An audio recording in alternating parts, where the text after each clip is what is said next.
안녕하세요. 오늘도 사연 살롱을 찾아주셔서 감사합니다. 저는 현재 강아지 미용실을 운영 중인 40대 여성입니다. 강아지 미용실을 운영한 지는 올해로 5년째가 되어가요. 그 전에는 강아지를 키우는 사람들이면 이름만 들어도 아는 강아지 전문 용품을 파는 회사에서 근무했어요. 그리고 그 회사에 다니면서 처음으로 유기견 보호소라는 곳을 경험하게 되었고, 그 인연이 지금까지 이어져 저는 한 달에 2번은 미용 도구를 가지고 보호소로 가 봉사를 해요. 그리고 2년 전 무지개 다리를 건넌 라떼라는 강아지를 20년 동안 키우기도 했죠. 그러니 제 삶은 강아지를 제외하면 설명하기가 좀 어려워요. 물론 처음부터 그랬던 것은 아니에요. 저희 집은 친정 엄마가 동물 털 알레르기가 있기도 하고 집안에 털 날리는 걸 극도로 싫어해서 동물은 아예 못 키웠어요. 하지만 동물을 키우게 해달라고 떼를 쓰거나 하진 않았어요. 그 정도로 좋아하지 않았거든요. 처음엔 저도 반려동물이나 털 달린 동물들에 대해 큰 감정이 있지 않았어요. 그랬던 제 마음을 흔든 사람은 저희 아빠예요. 저희 아빠가 동물을 무지하게 좋아하셨거든요. 그리고 저희 집이 한 도시의 면이에요. 시골이죠. 그래서 그런지 안타까운 동물들, 특히 어미에게 버려진 강아지들이 저희 아빠의 눈에 자꾸 띄었어요. 그리고 저희 아빠는 그 강아지들을 모두 빠짐없이 걷었어요. 집으로 데려왔죠. 당연히 저희 엄마는 난리가 났죠. 아무리 불쌍하다고 집으로 데려오면 어떡하냐. 당신 일하는 공장에 나가서 키워라. 강아지 때문에 저희 부모님이 다툰 일이 한두 번이 아니에요. 하지만 아빠는 굴하지 않았죠. 엄마가 화를 내든 막말을 하든 젖먹이면 분유를 사다 먹이고 이유식도 하시고요. 여름이면 시원한 데에서, 겨울이면 따뜻한 데에서 재우고 그랬어요. 그렇게 아픈 강아지를 회복시킨 경우도 많았죠. 물론 결국 무지개 다리를 건넌 강아지도 있었지만요. 그리고 회복이 되어 건강해진 강아지는 건사료를 먹을 때쯤이면 아시는 곳으로 입양을 보냈어요. 아무래도 아빠도 저희 집에서 키우는 건 엄마가 크게 반대할 것 같아서 그랬나 봐요. 한 번도 집에서 키우자는 말은 하지 않으셨어요. 그러니 엄마도 나중엔 아빠가 강아지를 주워와도 별 말씀 안 하셨어요. 그리고 더 시간이 지나서는 남몰래 강아지를 챙기기도 했고요. 저 또한 아빠를 도와서 강아지들을 살폈어요. 특히 놀아주는 건 제 담당이었죠. 그렇게 정이 들면 다른 집으로 보내는 게 너무 아쉬워 눈물을 흘릴 때도 있었지만 참 보람 있는 일이었어요. 생명에 대한 소중함도 몸소 배울 수 있었고요. 저희 아빠는 아직도 아픈 강아지들이 있으면 지나치지 못하시고 데려오세요. 그렇게 저는 강아지를 제 삶에 들일 수 있었고, 성인이 돼서 강아지용품 회사 공고가 뜨자마자 입사 지원을 했어요. 잘할 수 있을 것 같았거든요. 아빠를 통해서 강아지들을 보살피면서 강아지의 특성을 잘 배웠으니까요. 그리고 면접 때도 느꼈지만 회사는 제가 자기소개서에 쓴 아빠와의 일화를 재미있게 본 것 같았어요. 그게 합격의 이유였을 거예요. 그렇게 저는 강아지 용품 회사에 입사했어요. 그리고 회사에서 매번 봉사활동을 하는 유기견 센터에 우연한 기회로 봉사를 가게 되었고, 봉사가 주는 즐거움과 보람을 느끼면서 강아지에 대한 애착도 커지게 되었죠. 그래서 사실 회사를 그만두는 일이 쉽지만은 않았어요. 사람들과도 참 잘 지냈거든요. 강아지를 사랑하는 마음에서 비롯된 선함이 직원들에게 있어서 참 즐거운 회사 생활을 했거든요. 그리고 저는 능력 있는 직원이었어요. 강아지에 대해 기본적으로 알고 있는 게 많다 보니 제품을 만드는 일에 크게 도움이 되었죠. 저는 빠르게 승진했어요. 그런 제가 왜 일을 그만두게 되었냐면요. 그건 결혼 때문이었어요. 남편과 결혼을 약속하고 상견례를 했어요. 그런데 그때 시어머니가 그러시더라고요. 회사는 아이를 위해서 그만둘 거지? 물으셨어요. 그만두면 좋겠다가 아니었죠. 솔직히 처음엔 당황했어요. 하지만 남편이 영화 제작사 CEO거든요. 그래서 얼떨결에 사모님이 되었다고 하니 쉬면서 아이나 키워야겠다고 생각하고 알겠다고 그만두겠다고 말씀드렸어요.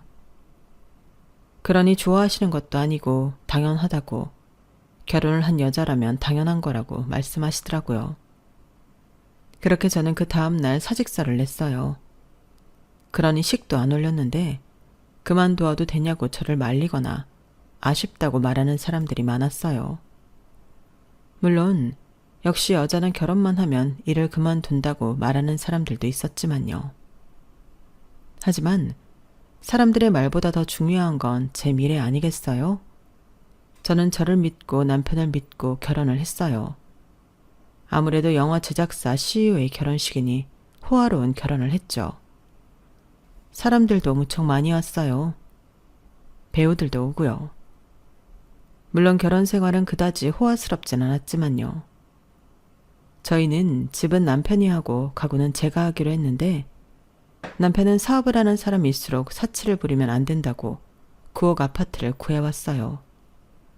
그리고 제 남편 차는 구형 소나타예요. 솔직히 영화 제작사 CEO니까 결혼을 하면 신축 아파트에 차도 외제차로 바꿀 줄 알았어요. 하지만 남편은 꿋꿋하더라고요. 오히려 제가 실망스러운 표정을 짓자 사모님이 되면 뭐라도 될 줄 알았냐고 저를 혼냈어요. 그리고 남편이 주는 생활비는 제가 생각한 것보다 적었죠. 달에 100만 원 정도였거든요. 그걸로 제 휴대폰 요금도 내고 보험비도 내고 강아지 용품도 내고 장도 보고 해야 했어요. 가끔 친구를 만나 커피를 마시기도 부담스러웠죠. 그리고 1년 뒤 제가 아들을 낳고도 남편은 달에 100만 원만 주었어요. 그래서 아이도 있는데 달에 100만 원은 너무 적다고 제가 말했죠. 그러니 50만 원만 더 보내주더라고요.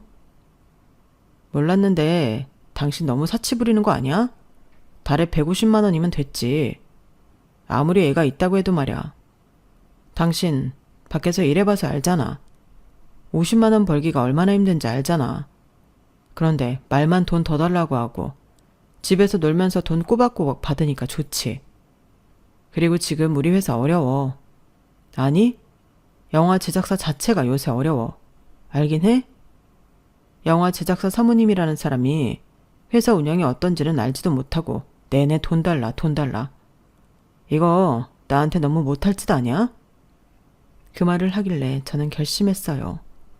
돈을 벌기로 말이에요. 저는 제가 할 수 있는 일이 뭘까 싶다가 제가 키우는 라떼 미용을 제가 하거든요.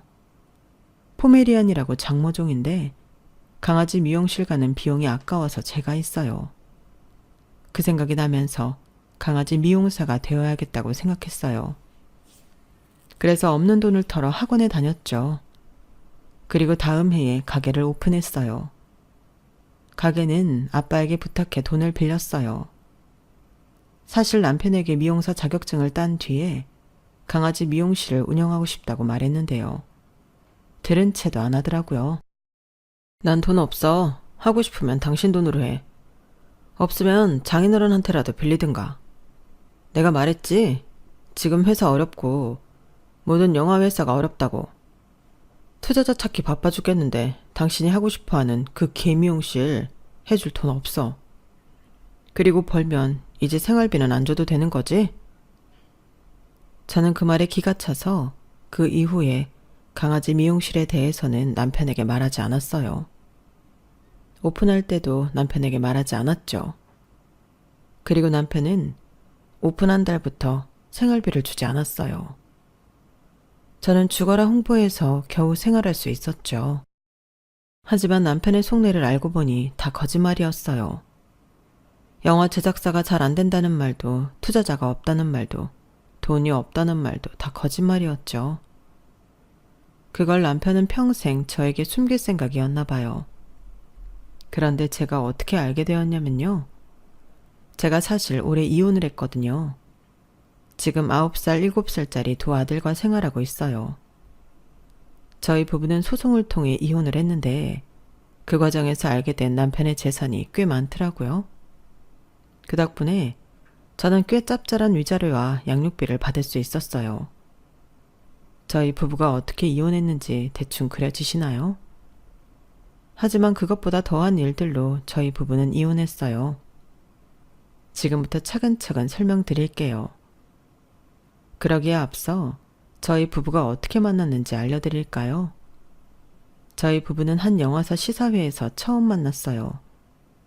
그 당시 저는 2년 정도 만난 남자친구와 헤어져 시름시름 앓고 있었거든요.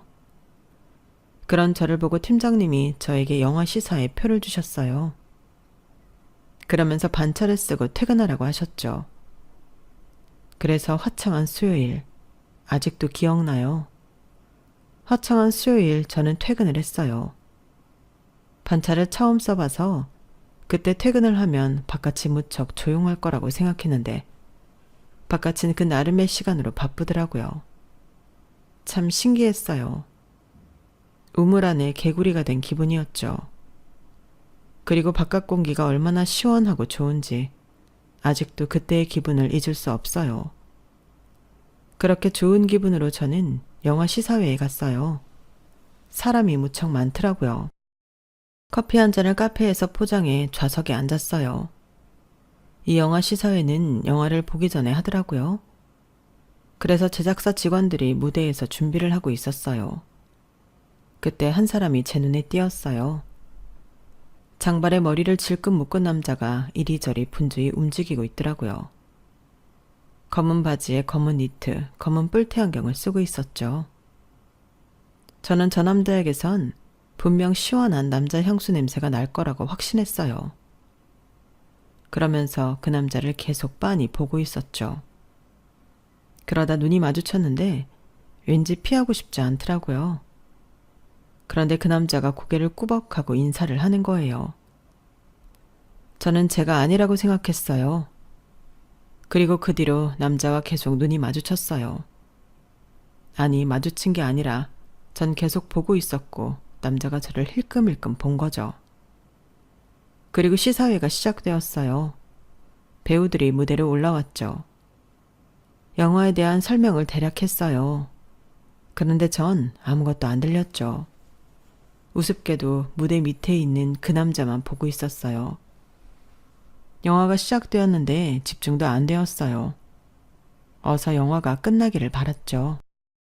2시간 30분 정도의 러닝타임이 끝나고 저는 후다닥 그 남자에게 갔어요. 그리고 정확히 뭐 하는 사람인지도 모르는데 대뜸 번호를 물었죠. 그런데 남자가 번호를 주더라고요. 그러더니 우습게도 저녁을 먹자는 거예요. 하지만 더 우스운 사람은 제가 아니겠어요? 그래서 알겠다고 했죠. 밖에서 기다리겠다고요. 그래서 남자와 저녁을 먹었어요. 그리고 그날부터 연애를 시작했죠. 저희 부부는 6개월 정도 연애를 하고 결혼 준비를 했어요. 짧다면 짧죠. 하지만 저희 친정엄마를 빼면 다들 저희 부부의 결혼을 좋아했어요. 남편 집안이 남편을 제외하면 거의 의사인 집안이에요. 시아버지가 내과 의사시고 도련님이 치과 의사거든요. 그래서 저희 아빠는 좋아하셨어요. 의사 집안에 시집 간다고요. 그리고 시어머니는 처음엔 저를 미심쩍어 하시다가 앞서 말했듯 제가 결혼을 하면 일을 그만둔다고 하니 좋아하셨고 시아버지는 저희 부부 결혼에 대해 큰 기대가 없어 보였어요. 그리고 저희 엄마는 너무 이른 결정 아니냐고 제대로 알고 결혼하는 거냐고 하셨죠. 하지만 사랑은 눈을 멀게 한다잖아요. 저는 엄마의 걱정은 뒤로 접어두고 결혼을 했어요. 하지만 앞서 말씀드렸듯이 제 결혼 생활은 제 예상과는 달랐어요. 영화 제작사 CEO와의 결혼이기 때문에 호화스럽고 부유할 거라고 생각했던 결혼은 한없이 초라하고 없어 보였죠. 더구나 남편은 생활비를 100만 원, 많아야 150만 원 주었잖아요. 저에게만큼은 짜게 굴었죠. 생각해보면 아이를 낳고 더 했던 것 같아요. 제가 아이를 낳고 유모차가 필요해서 사러 가자고 하니까 자꾸 미루더니 어느 날 딱 봐도 낡아 보이는 유모차를 가져왔더라고요. 그래서 이게 뭐냐고 물으니 유모차래요. 우리 아이가 쓸 유모차요. 아니, 우리 영화 소품으로 썼던 유모차인데 멀쩡해. 필요하다며. 그래서 가져왔지. 꼭 새 것일 필요 없잖아. 굴러가기만 하면 되지. 다시 손봐서 잘 굴러갈 거야. 게다가 아이 옷을 사야 한다고 돈을 달라고 하자 며칠 기다리라고 하더니 아이 옷을 한 바구니 가져온 거예요. 알고 보니 당근마켓에서 나눔받아 온 거였어요. 제가 그걸 알고 아이한테 얼마나 미안했는지. 돈이 없어서 버릴 수도 없고 참 그랬어요. 그 이후로 저는 제가 벌어야 한다는 생각이 강하게 들었죠. 그래서 마트 아르바이트도 해보고 화장품 가게에서 아르바이트도 해봤어요. 그런데 좀 한계가 있더라고요. 그래서 고민하다 강아지 미용 일을 생각해낸 거예요. 그리고 남편은 집안일도 안 했죠. 집안일엔 손도 안 댔어요. 혼자 있으면 무조건 시켜먹고 시켜먹은 것도 정리하지 않았죠. 저는 매일 아침에 이불 정리를 하는데요. 저보다 늦게 일어나면 정리하고 나올 수도 있는데 엉망으로 해놓고 나오고요. 청소기 한 번, 설거지 한 번 한 적이 없어요. 그래서 언제 한 번은 왜 하지 않냐고 이제 나도 일을 할 거니까 당신도 도와야지 라고 하니 웃으면서 자기는 해본 적 없대요. 시어머니가 시킨 적이 없대요. 그러면서 나중에 시어머니가 알면 저를 엄청 혼낼 거라고 협박 아닌 협박을 하더라고요. 참 기가 막혀서. 그리고 남편은 자주 술자리가 있었어요. 말은 영업 때문이라고 하는데 제가 보기엔 자기가 그 자리를 즐기는 것 같았어요. 거의 매일 술을 마시고 집에 들어왔죠. 한 달에 대리비만 얼마인지 그 돈을 아껴 나를 주지 싶었어요. 그리고 남편은 외박이 잦았어요. 일단 술을 마시고 밖에서 잘 때가 있었고요. 그리고 영화 촬영이나 미팅 때문에 지방 출장을 갈 때도 있었죠. 그래서 거의 집안일과 육아는 저 혼자 했어요. 정말 화가 나는 건 그런데도 둘째를 가지게 했다는 거예요. 대책이 없어도 이렇게 없을 수가 있나요? 물론 아이는 저에게 축복이고 삶의 기쁨이지만요. 그렇게 저희 부부는 불같이 연애했던 때와 다른 결혼 생활을 했어요. 하지만 오히려 그랬기 때문에 저는 제 일에 집중할 수 있었죠. 저는 정말 가게를 열심히 운영했어요. 그리고 하늘이 그것을 알아봐 준 듯이 매일 예약이 있게 되었죠. 그리고 시어머니가 제가 가게를 운영한다는 것을 알게 되었어요. 한번 시어머니 친구분이 강아지를 데리고 오셨는데 그분이 말했나 봐요. 시어머니가 가게로 오신 거예요. 오셔서 가게 이곳저곳을 보더니 한숨을 푹푹 쉬셨어요. 내가 말하지 않았니? 아니, 우리 약속했잖아. 일은 안 하겠다고 말이야. 그런데 이렇게 뒤통수를 쳐? 애가 둘이나 있는 애가 대체 여기서 뭐 하는 거니? 이래서 애들이 제대로 공부해 의사가 되겠어? 의사 만드는 거 쉬운 일 아니다. 알아서 되는 게 아니라고. 그리고 한다는 일이 개털 자르는 일이야? 참, 개털 자르겠다고 여기 오는 사람이나 그걸 자르는 사람이나 세상이 대체 어떻게 돌아가는 건지. 너 이러고 있는 거 우리 승준이가 알긴 하니? 하라고 하든? 참, 사모님이 되어서 할 수 있는 일이 있고 하지 말아야 할 일이 있지. 이건 아니지 않니? 너 내 말 듣고 있는 거야? 이래서 승준이 밥은 제때 해주니? 앞에 보니까 저녁까지 하던데. 애들은 어쩌고? 넌 참 간도 크다 커. 저는 결국 시어머니가 방문한 그날 가게 문을 닫고 집으로 가야 했어요. 그리고 시어머니에게 집안 검사를 받고 또 잔소리를 듣고 저희 아들이 소세지를 간식으로 먹고 있는 걸 보이고 또 잔소리를 듣고 반복이었죠. 그날은 정말 힘들었어요. 그리고 그날 이후로 시어머니는 저희 아들들을 봐주셨죠. 하원도 도와주시고 간식도 만들어주시고 공부도 시켜주시고 그러셨어요. 그건 정말 감사했죠. 미리 말할 걸 그랬나? 이런 생각이 들기도 했으니까요. 하지만 시어머니는 늘 가게에 오시면 강아지 미용사에 대해 비하하셨어요. 당신은 이런 일을 맡기는 사람도 이런 일을 하는 사람도 전혀 이해가 안 된다고 하셨죠. 저는 나름 누군가에게 도움이 되고 기쁨을 주는 일을 하고 있다고 생각하거든요. 더군다나 저는 한 달에 2번은 유기견 센터로 미용 봉사를 가니까요. 더더욱 제 일이 보람있는 일이라고 생각해요. 그런데 아무리 굳은 신념이 있어도 그런 말을 들으면 기분이 안 좋잖아요. 그리고 시어머니는 손님이 계실 때도 그런 말을 했으니까요. 전 무척 난감했어요. 그리고 시어머니는 친구 며느리랑 저를 비교했어요. 시어머니의 친구들도 대부분 의사 사모님이신데 그래서 며느리 집안도 빵빵해요. 중소기업 임원에 같은 의사의 건물주에 대단하시죠. 반면에 저희 부모님은 아빠는 오랫동안 타이어 공장 다니시고 엄마는 밭에서 일하세요. 그러니 성에 차겠어요. 그리고 시어머니는 자기 친구들 며느리들은 얌전히 집에서 살림한다고 저랑 비교하셨어요.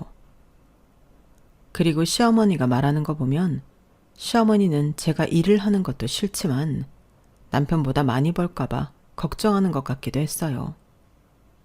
매번 제 수입이 어떤지 물어보셨거든요. 그러면서 털 좀 자른다고 그 돈을 받냐고 또 비하하셨죠.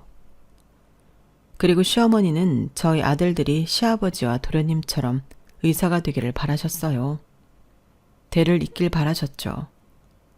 그래서 저보고 학원을 더 늘려야 한다고 하시며 직접 학원도 알아보려 다니시고 애들 쉬지도 못하게 공부를 시키고 그러셨어요. 성적표도 저도 대충 보는데 시어머니는 애들을 앞에 앉혀놓고 이건 잘했는데 이건 더 노력을 해라 이런 말씀을 하셨죠. 그리고 저희 첫째가 수학을 좀 못하는데 그건 저를 닮은 거래요. 고졸인 저를 닮은 거라고요. 저 고졸이어도 수학 잘했거든요. 그래서 그렇게 말하면 시어머니는 콧방귀를 끼며 고졸 말은 안 믿는다고 하세요. 하지만 시어머니의 마음도 이해는 되어요. 시어머니는 저희 남편도 의사가 되기를 바라셨거든요. 그런데 저희 남편이 공부를 못한 것 같아요. 시어머니의 말로는 얘가 영화를 너무 좋아하고 빠져서 공부를 안 했다고 하지만요. 제가 볼 땐 저희 남편이 도련님이나 시아버지에 비해선 공부머리는 없었던 것 같아요. 워낙 한자리에 오래 앉아있는 걸 좋아하지 않는 성격이거든요. 그래서 그런지 시댁에선 남편을 별종이라고 부르면서 은근히 무시해요. 사실 시부모님께 더 살갑다고 할까요? 따뜻하다고 할까요? 그러는 건 저희 남편이거든요. 우리 도련님 엄청 무뚝뚝해요. 게다가 가끔 보면 냉혈한 같기도 해요. 그만큼 자기가 좋아하는 분야, 의학적 대화가 아니면 대화도 잘 안 하고 휴대폰만 봤어요. 그러니 의학 용어를 모르는 전 도련님과 대화를 한 적이 거의 없어요. 제가 뭘 물어도 뜨뜻미지근한 반응이 대부분, 아니 거의 그랬어서 시간이 흐를수록 대화를 하지 않게 되더라고요. 그래서 도련님에 대해 제가 아는 건 거의 없다고 봐도 무방하죠. 그래도 가족인데 이런 생각이 들어 서운하기도 했지만 제가 뭘 할 수 있는 건 없었어요. 왜냐하면 시부모님은 의사아들 하셨거든요. 제가 시어머니와 마트나 시장이라도 가면 시어머니는 꼭 도련님 자랑을 하고 다녔어요. 그리고 당신 아들이 의사라는 이유로 어깨에 힘을 잔뜩 두고 다녔죠. 하지만 저는 이해가 잘 되지 않았어요. 도련님은 의사라는 것을 제외하면 형편없다고 생각했거든요. 아까 위에서 설명드린 이유도 있지만 도련님은 시부모님께 좀 너무했어요. 저희 시어머니 자식들에게 반찬해주는 낙으로 사세요. 매주 반찬을 주시죠. 그럼 저희 남편은 시어머니께 고맙다고, 애들이 엄마 반찬은 다 잘 먹는다고, 있는 이야기 없는 이야기 하면서 따뜻한 표현을 해요. 하지만 도련님은 저희가 받는 반찬보다 더 좋은 반찬, 이를테면 갈비찜이나 소고기 장조림 같은 걸 받으면서도 반응이 없었죠. 그리고 들어보니 시어머니가 주시는 반찬을 채 다 먹지도 않는 것 같았어요. 어떤 날엔 곰팡이가 생길 때까지 먹지 않았다나요? 그러니 제가 시어머니라면 그래도 사근사근한 맏아들에게 마음이 갈 것 같은데 시어머니나 시아버지나 매번 의사아들 하셨죠. 뭐 그것도 나름 이유가 있었어요. 도련님은 따뜻한 말 표현을 하지 않는 대신에 명절이나 시댁에 올 때마다 봉투를 가져왔어요. 액수가 얼마나 되는지 저는 알 수가 없지만 받을 때마다 시어머니 입이 귀에 걸리는 것 보면 꽤 많은 금액인가 봐요. 그리고 지난 명절엔 무슨 일이 있었냐면요.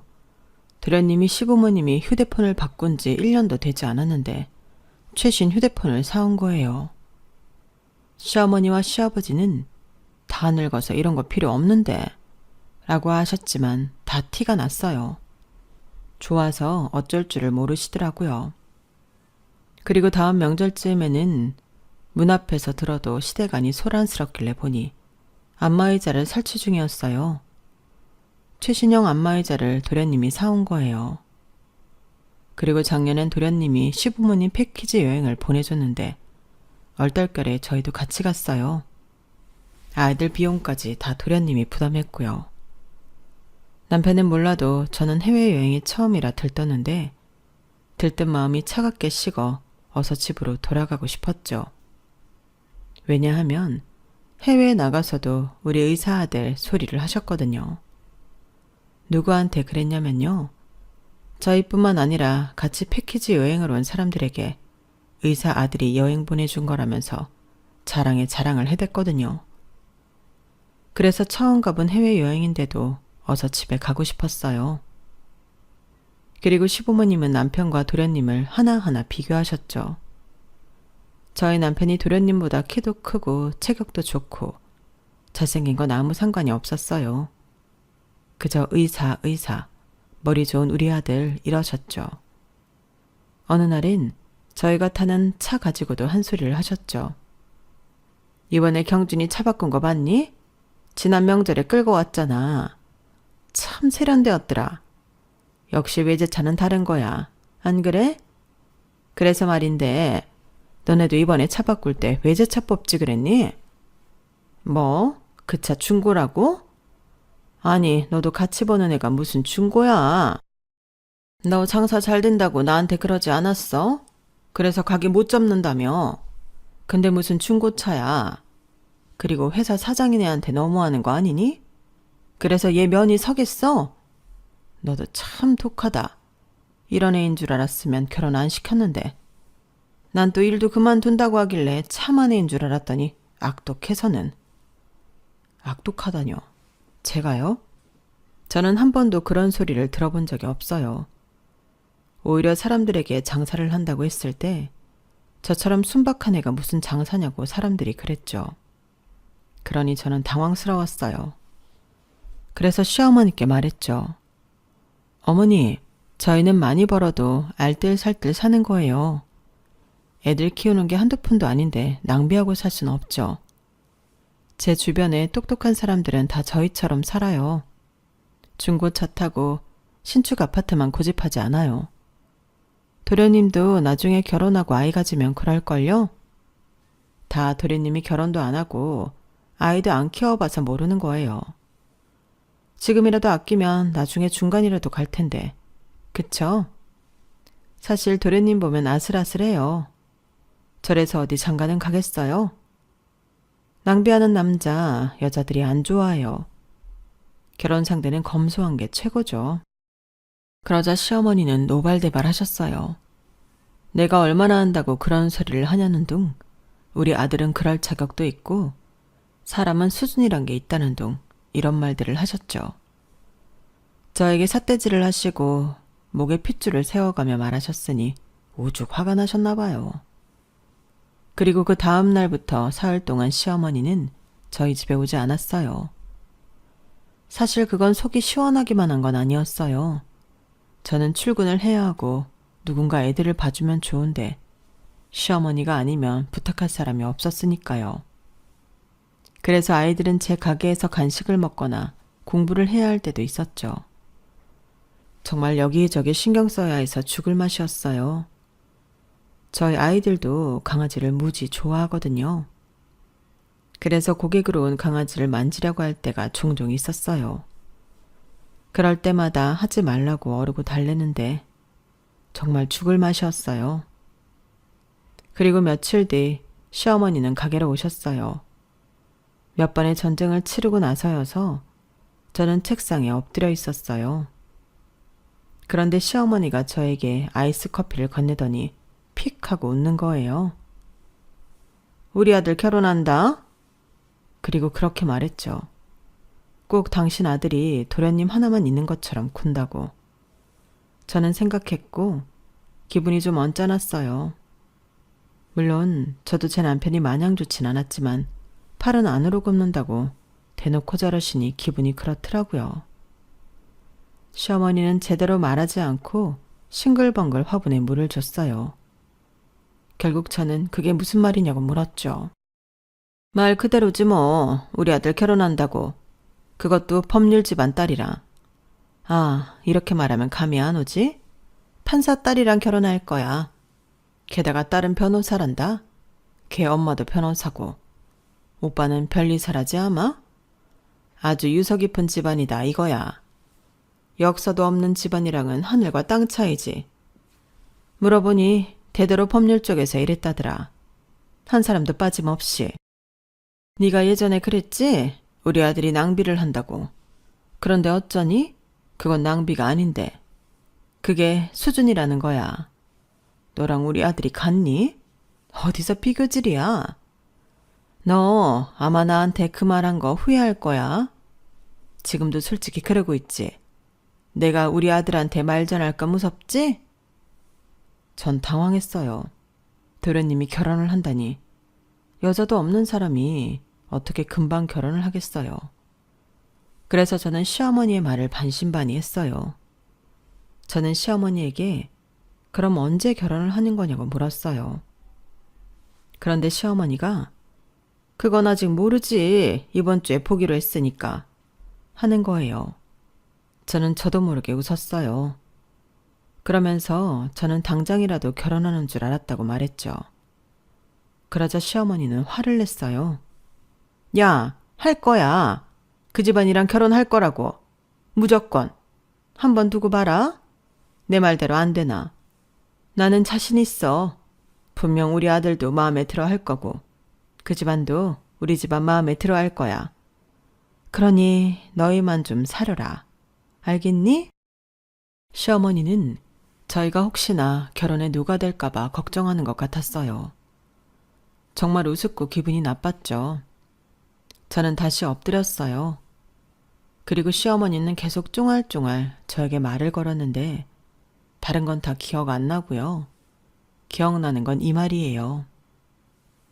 그래서 그러니 너 대출 좀 받아라. 대출 받아야 하지? 한 5천만 원 정도 하려면 지금 가지고 있진 않을 거 아니야. 그치? 참, 그래놓고 나보고 장사 잘 된다니 어쩌니. 너도 참 뻔뻔하다. 아무튼 5천만 원 준비해놔. 대출을 받든 빌리든 뭘 해서라도 말이야. 그리고 그 돈 나한테 주면 애들한테 줄게. 미리 축의금하는 거라고 생각해. 시동생 축의금으로 그 정도는 줄 수 있지? 그리고 어차피 결혼식 당일엔 바빠서 돈 주지도 못해. 그리고 그 5천만 원을 축의금 상자에 넣을 수도 없잖아? 그러니까 나한테 줘. 알겠지? 제가 왜요라는 말이 입 밖으로 나올 것 같았어요. 하지만 결국 저는 고개를 끄덕였죠. 그리고 도련님이 판사 딸과의 선을 보고 일주일이 지났어요. 시어머니가 또 살랑살랑 춤을 추며 가게로 들어왔죠. 들어와서 하는 말이 정말 결혼 날짜를 잡았다는 거예요. 시어머니는 의기양양하게 말했어요. 그러면서 상견례는 내일 하기로 했다고, 예물과 예단은 이런 걸 할 생각이라고. 명품 가방이며 명품 시계며 값비싼 이불까지 종이에 적혀 있었어요. 그러면서 시어머니는 다시 한번 저에게 5천만 원에 대해 얘기했죠. 전 모든 생각이 끝난 뒤였어요. 그래서 흔쾌히 싱글벙글 웃으며 은행에서 5천만 원을 대출받아 시어머니에게 드렸죠. 그래, 이래야지. 너도 이제 줄을 잘 타야 해. 보석 박힌 동아줄이 뭔지 이제 알겠지? 네, 전 알고 있었어요. 무엇이 저를 살려줄 동아줄인지 말이에요. 그리고 그 동아줄은 아주 작은 인연 덕분이었어요. 인연이라는 게 참 부질없는 것 같으면서도 귀해요. 색즉시공이라는 말도 있잖아요. 모든 존재는 인연에 따라 만들어진다는 반야심경에 나오는 말이죠. 저는 평소에 사람이나 인연이 저에게 크게 도움이 되지 않았다고 생각했는데 그건 큰 착각이었어요. 정말 모든 존재는 인연과 깊은 연관이 있는 것 같아요. 그걸 나이가 40이 넘어서 실감했네요. 몇 달 전 가게에서 일을 하고 있던 저는 아들의 전화를 받았어요. 원래는 바빠서 받지 않으려 했는데 왠지 급한 일일 것 같다는 생각이 들었어요. 전화를 받자마자 아들이 그러더군요. 집에 어떤 아줌마가 있다고요. 처음엔 그게 무슨 말인지 몰랐어요. 근데 아들이 화를 내는 거예요. 집에 이상한 아줌마가 있다고. 아들은 그 사람이 누군지 어떤 존재인지 아는 것 같았죠.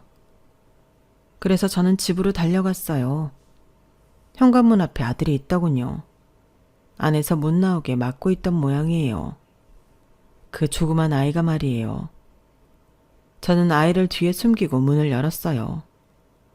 그러자 쿵 하고 소리가 났어요. 놀라서 들어가 보니 저보다도 더 놀란 남편과 여자가 남편과 같이 대표 자리에 있으며 남편의 동창인 여자가 있었죠. 꽤나 가벼운 옷차림으로 말이에요. 남편이 어떻게 왔냐고 묻는 걸 보니 밖에 자기 아들이 있는 줄 몰랐나 봐요. 참 무딘 사람이에요. 멍청하고요. 그래서 저는 아들의 전화를 받고 왔는데 지금 내 집에서 뭐 하는 짓이냐고 물었어요. 그러자 남편은 미안하다는 말 없이 그냥 아무 말도 안 했어요. 그리고 그 둘은 옷을 입더니 저를 지나쳐 집을 나섰죠. 저는 그 자리에서 울지 않으려고 애를 썼고 아이에게 집에서 동생을 기다리라고 말했어요. 그리고 가게로 가서 다시 일을 했죠. 어쩔 수 있나요? 생계가 제 자존심보다 중요하죠. 제 결혼 생활보다도요. 하지만 저도 여자라서 여자인지라 가게 마감을 하는데 눈물이 나더라고요. 결혼을 하겠다고 했을 때 친정 엄마의 말도 생각이 나고요. 저희 엄마 저를 무척 걱정했어요. 너무 이르게 결혼을 결정한 것 아니냐면서 말이에요. 맞아요. 맞네요. 저는 너무 어리석게 결혼을 결정했어요. 6개월이란 시간은 결혼을 하기에 부질없이 짧은 시간이었어요. 그래서 후회했어요. 아이들에게 미안하지만 정말 결혼을 후회했어요. 그리고 반성도 했어요. 너무 조급했던 그 당시를 반성했죠. 그래서 울다가 결국엔 냉장고에서 소주를 꺼내 마셨어요. 시간이 11시가 훌쩍 넘어갔어요. 이제 아이들을 위해서 집에 들어가야 하는데 도무지 엄두가 나지 않았어요. 남편이 있을 것 같았거든요. 저는 남편을 마주치는 게 제가 피해자인데도 두려웠어요. 그때 누군가 가게로 들어왔어요. 매달 오시는 손님이었어요. 하지만 이 손님은 다른 손님과는 달랐어요. 왜냐하면 이 손님은 제가 임보한 유기견을 입양한 손님이기 때문이에요. 이 손님과 저는 그 일로 무척 친해졌어요. 원래 입양을 보내면 사후 관리라는 목적으로 조금 감시를 하곤 하거든요. 쉽게 말하면 자주 연락을 하며 강아지의 안전을 살핀다는 말이에요. 혹여나 방지하지 못한 학대가 없는지 확인하고요. 그런 과정 중에 친해졌네요. 손님은 알아서 사진을 보내줘서 더 편했어요. 그리고 손님은 집에 오라고 하기도 해서 집에서 강아지의 안전을 다시 한번 확인할 수 있었죠. 손님은 저와 같은 입양 보내는 사람의 심정을 이해하고 있는 것 같았어요. 그런 손님이 저보고 이렇게 늦은 시간까지 왜 문을 안 닫았냐고 묻다가 제가 울고 있는 걸 보고 깜짝 놀라더니 제게 달려왔어요. 그러면서 무슨 일이냐고 묻길래 저도 답답했는지 술술 이야기했어요. 잘해준 것도 없는 남편의 바람과 뻔뻔함에 대해서요. 그러자 손님은 분노했어요. 분노하면서 자기가 도움이 되고 싶다는 거예요. 그래서 사설 탐정을 저에게 소개시켜 주었고 휴대폰에 위치 추적 어플을 까는 법, 미행을 하면서 안 걸리는 방법 등을 알려주었어요. 그리고는 자기가 아는 유능한 이혼 변호사를 소개해 주었죠. 그래서 저는 그 손님이 알려준 방법으로 증거를 모으기 시작했어요. 그리고 저는 남편의 오래된 비밀을 알게 되었죠. 사설 탐정의 말로는 남편과 동창은 하루 이틀 된 사이가 아니었어요. 사설 탐정은 저에게 남편과 동창은 대학교를 같이 다니던 시절부터 연인 관계를 이어왔다고 말했죠. 영화과에서 유명한 커플이었다고요. 남편이 대학을 졸업하고 곧장 미국으로 유학을 갔는데 그때도 함께였어요. 총 3년의 유학 생활을 같이 했죠. 그리고 남편이 군대에 가기 위해 한국에 왔고 동창은 2년을 더 공부했어요. 그리고 남편이 군대에서 졸업하면서 결혼을 약속했죠. 그런데 시댁에서 반대가 심했던 모양이에요. 워낙 거침없는 남편이 연애 시절부터 동창을 시댁에 공개했는데 그때부터 싫어하셨다고 해요.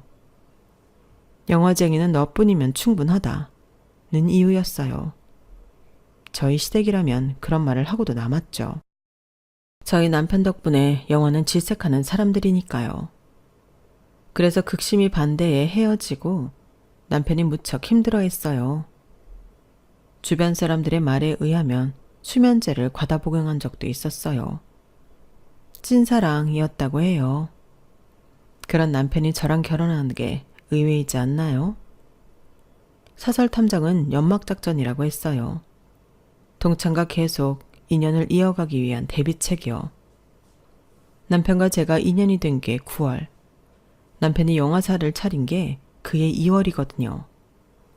사실 탐정은 2월에 동창과 회사를 차리고 집이 발칵 뒤집혔을 것이고 이를 막기 위해 저를 선택했을 거래요. 저는 그럴 리가 없다고 남편과 저는 운명처럼 만났다고 말했어요. 정말 사랑해서 결혼한 거라고요. 그러자 탐정이 고개를 절레절레 저었어요. 서로 운명이라고 생각했다면 연애 때의 모습을 잃지 않았겠죠. 하지만 제게 분명 말하지 않았습니까? 결혼하고 사람이 변했다고. 그래서 외도의 흔적을 몰랐다고. 그리고 제가 경험한 바로 한 사람이 2개의 사랑을 하는 게 가능합니다. 적어도 그렇게 주장하는 게 가능하죠. 당하는 사람 입장에선 뻔뻔하지만 말이에요.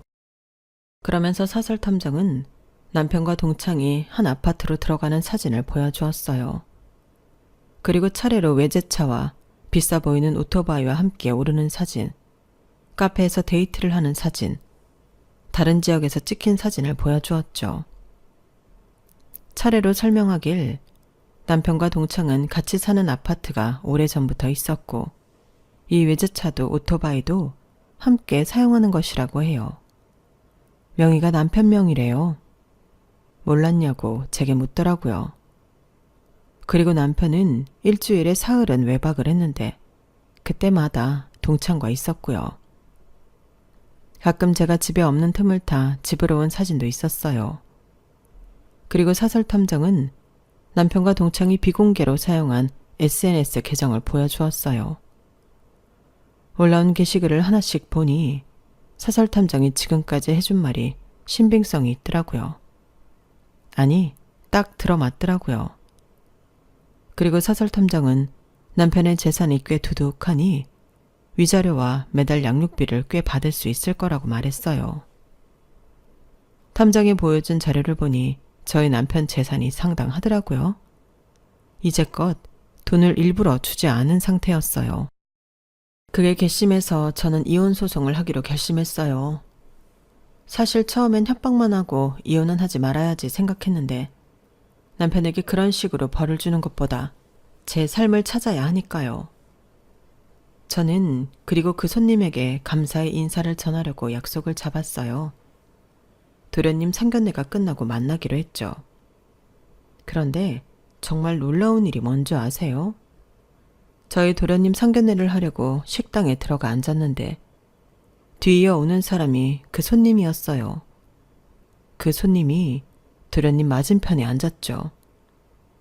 도련님의 신부감이 저에게 이혼을 위해 이것저것 알려준 바로 그 손님이었어요. 저는 너무 놀라서 손이 벌벌 떨렸어요. 상견례가 어떻게 끝났는지 기억도 잘 나지 않아요.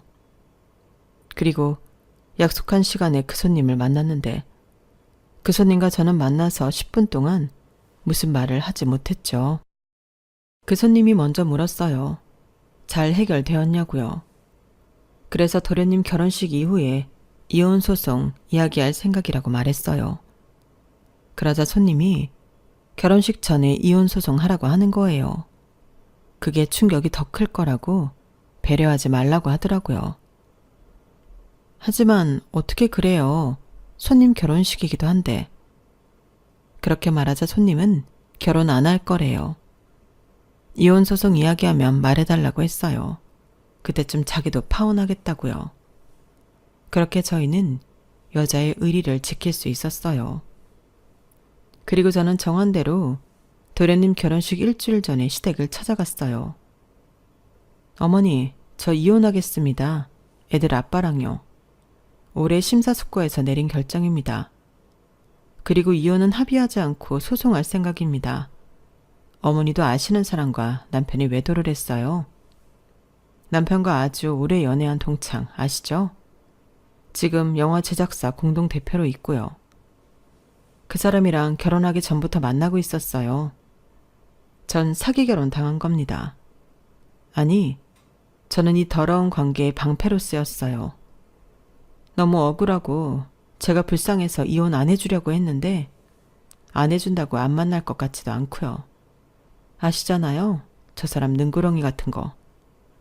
사과 몇 번 하고 다시 이 관계 이어나갈 거 뻔하잖아요. 그리고 요새 이혼이 흠인가요? 자기 인생이 먼저죠. 그래서 저도 제 인생 찾기로 했어요. 이제라도 찾아야죠. 그리고 저 사람 재산이 좀 많더라고요. 최대한 빈털터리 만들어서 이혼할 생각입니다. 뭐 어차피 어머니나 아버님이나 저희 집 재산엔 관심 없으시겠지만요. 제가 그렇게 말하자 시어머니는 놀라지도 않고 남편을 노려봤어요. 그러게 내가 만나지 말랬지.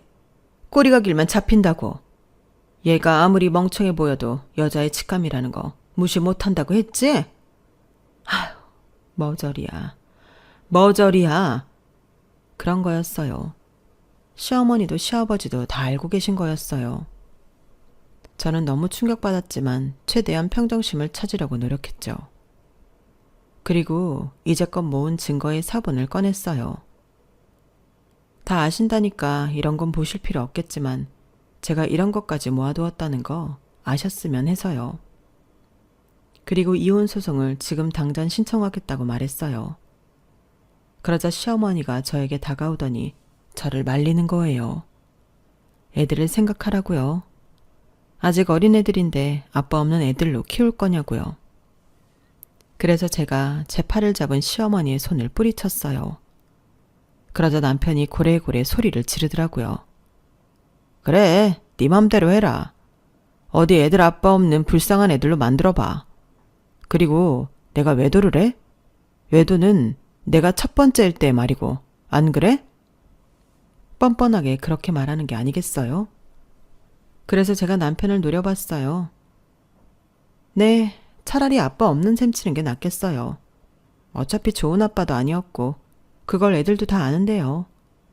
그냥 속 시원하게 저희 셋이 사는 게 나을 것 같아요. 어머니, 저 사람 반품할게요. 그렇게 말한 뒤 자리에서 나와 곧장 법원으로 갔어요. 그리고 저희 부부는 이혼 소송을 했고 제가 모은 증거들이 너무 확실해서 남편의 반박은 씨알도 먹히지 않았어요. 그리고 손님이 소개해준 변호사는 정말 유능하더군요. 자신이 법조계에 있으니 더 잘 알았나 봐요. 저는 남편 재산의 절반 이상을 위자료로 가져왔고 매달 높은 금액의 양육비를 약속받았어요. 그렇게 저는 이혼을 했고 마음이 후련하니 가게는 더 잘 되었어요. 그리고 남편은 회사를 정리했어요. 재산의 반 이상을 몰수당했으니 어쩔 수 없죠. 그리고 동창과도 헤어진 모양이에요. 듣기로는 동창이 결혼을 한다고 해요. 외국인가요? 그래서 결혼을 하면 영국으로 이민을 간다나? 그렇다고 하더라고요. 그리고 시어머니는 들어 누우셨죠. 하나는 이혼, 하나는 파혼을 했잖아요. 주변에서 아들이 문제 있는 거 아니냐는 말을 한다고 해요. 그리고 소송에선 비하인드 스토리가 있어요. 그 손님이자 도련님의 예비 신부였던 그분이 법원에 오셨죠. 그분이 재판장에 들어와서 제 쪽에 앉으니까 시어머니가 기겁을 하고 뒤로 자빠지셨죠. 시아버지도 놀라고 도련님도 놀라고요. 그리고 그 와중에 저와 손님은 여유롭게 손인사를 했죠. 그래서 시어머니가 재판이 끝나자마자 저를 잡았어요. 어떻게 된 거냐? 이게? 제가 왜 네 옆자리에 앉는 거야? 어머니, 인연이란 건 참 신기해요. 우연히 만난 저를 도와준 분이 도련님 예비 신부라니, 그쵸? 저희가 어떤 사이인 줄 아세요? 서로의 목숨을 부지해준 사이예요.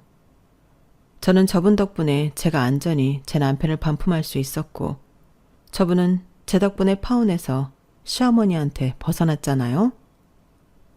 그렇게 파혼할 거란 이야기를 전하니 시어머니는 또다시 뒤로 자빠지셨죠. 그리고 저는 그 손님과 함께 법원을 나와 브런치를 먹었어요. 정말 승소하고 먹는 브런치는 꿀맛이더라고요. 남편을 버린 것처럼 싹 다 비워버렸어요. 여기까지가 제 사연입니다. 세상에 완벽한 비밀은 없는 것 같아요. 더구나 부정한 비밀은 언젠가 밝혀지기 나름이죠. 여러분들도 부정한 것들을 비밀로 남기시지 않으시겠죠? 제 사연은 여기까지입니다. 들어주셔서 감사합니다. 늘 하루하루 건강하시고 또 행복하세요. 여러분, 사연 댓글에 응원과 현명한 조언 부탁드려요. 좋아요와 구독은 저에게 큰 힘이 됩니다. 오늘도 좋은 일 가득하세요.